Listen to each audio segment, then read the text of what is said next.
Nadiskubre ng pinagsanib na puwersa ng Philippine Army at Police Regional Office 5 ang mga armas na pinaniniwala ang pagmamayari ng mga miyembro ng Communist Terrorist Group sa isinagawang operasyon noong ika-16 ng Disyembre taong kasalukuyan sa bayan ng Labo, Camarines Norte.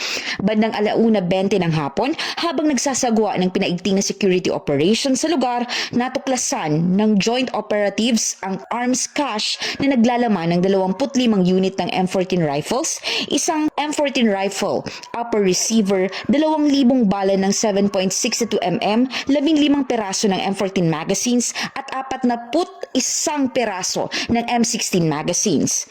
Ang mga pagre-recover ng mga matataas na kalibreng armas at bala ay tinuturing na isang mahalagang hakbang na nagdudulot ng malaking pagpapahina sa kakayahan at puwersa ng Communist Terrorist Group na nag-ooperate sa lugar. Ito rin ay epektibong nakapigil sa posibleng paggamit ng mga sandatang ito sa mga gawaing labag sa batas at iba pang kriminal na aktibidad, kaya't nakatulong sa pagpapanatili ng kaligtasan at seguridad ng lokal na komunidad. Pinuri naman ng Pro-5 sa pangunguna ni Police Brigadier General Erosito N. Miranda, Acting Regional Director, ang matibay na koordinasyon at patuloy na pakikipagtulungan ng PNP Bicol at ng Philippine Army.